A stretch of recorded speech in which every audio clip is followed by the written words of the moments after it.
Pinag-aaralan po na isa sa mga grupong naghain na impeachment complaint laban kay Pangulong Bongbong Marcos na magsampa ng reklamo laban kay House Secretary General Cheloy Garafil. Dahil po yan sa hindi pagtanggap ng kanyang opisina sa dalawang reklamong inihain doon kahapon. At ayon pa sa grupo, handang tumestigo para sa kanilang reklamo si dating Congressman Zaldi Co. Saksi, si Tina Panganiban Perez. May pasabog daw na testigo ang grupong naghain ng ikatlong impeachment complaint laban kay Pangulong Bongbong Marcos. Zaldi Co is willing to testify on our behalf doon sa graft and corruption issue at sa lahat na nalaman niyang bigay ng pera, maging yung pag-aayos ng budget, hindi ng program allocation. Hindi tinanggap kahapon ng Office of the Secretary General ang ikatlong impeachment complaint, pati ang ikalawang reklamo na inihain ng grupong bayan at mga kaalyado nito dahil nasa abroad si House Secretary General Cheloy Garafil para tumanggap ng award. Nang malaman daw ito ni Co, lalo raw sumidhi ang kagustuhan nitong tumestigo. Si Co ang nagsabing si Pangulong Marcos umano ang nag-utos ng budget insertions na nagkakahalaga ng 100 billion pesos sa 2025 budget. Pero tumanggi ang grupong idetalye kung paano sila nagkaroon ng komunikasyon kay Co.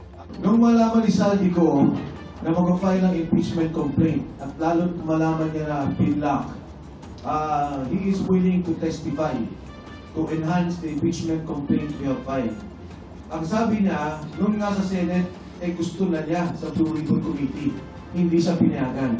Inaasahan namin na dito sa impeachment complaint ay papayagan siya mag-testify.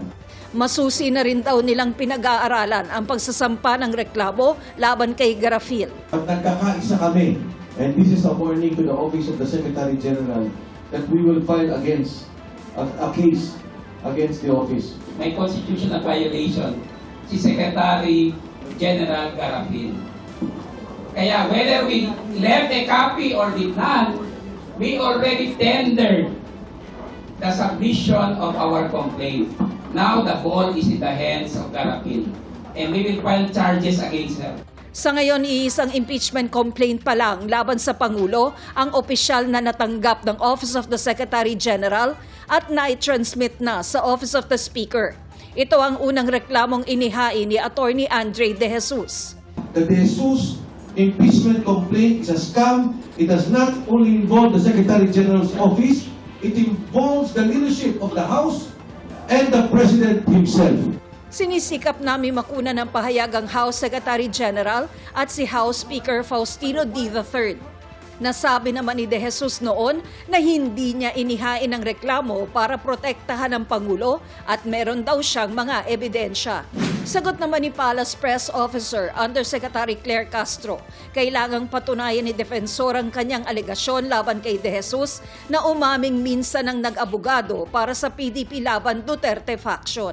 Tinawag naman ni House Senior Deputy Minority Leader at Caloocan 2nd District Representative Edgar Erice na constitutional sabotage ang paggamit anya ng mga teknikalidad sa impeachment process. Ginagamit daw ang isang mahinang reklamo para mapigilan ang paghahain ng iba pang reklamong malakas at mas pinaghandaan. Naniniwala naman ng isang taga-House Committee on Justice na dapat ay tanggapin ng Kamara ang lahat ng ihahaing impeachment complaint. I think we should accept any and all impeachment complaints para at least hindi masabi ng taong bayan na sa filing pa lang pinoprotektahan na yung presidente. Ngayong hawak na ng Office of the Speaker ang unang impeachment complaint, pagbalik ng sesyon sa Lunes, merong 10 session days ang Speaker para maisama ito sa order of business. Pagkatapos, may 3 session days para ma-refer ang reklamo sa House Committee on Justice. Nakahanda naman daw ang House Committee on Justice kahit pa magkasabay nilang hawakan ng impeachment proceedings laban sa Pangulo at kung sakasakali laban kay Vice President Sara Duterte. I have a lot of faith and confidence to the 38 members of the Justice Committee. For as long as we will be adopting the necessary strategies, I believe that we can confidently discharge our function in addressing 2 impeachment complaints, no? One against the President, although I do not want to speculate, but you mentioned it, one against the Vice President. Kaya naman magagaling yung mga members ng Justice Committee.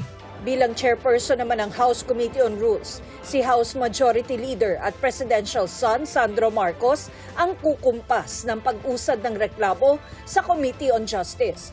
Sabi ni Congressman Marcos, hindi niya haharangin ang impeachment complaint laban sa kanyang ama. Congress is constitutionally bound to hear these cases for anyone, for any impeachable officer, whether that is the president or not. So, sa mga nagsasabi na baka kaharangin niya yung impeachment or whatever, I cannot do that. Then Malacanang has stated that he's confident na wala naman siyang ginawang mali. I share the same sentiment, so I will not be stopping or blocking any impeachment. Para sa GMA Integrated News, Tina Panganiban Perez, ang inyong saksi. Mga kapuso, maging una sa saksi. Mag-subscribe sa GMA Integrated News sa YouTube para sa iba't ibang balita.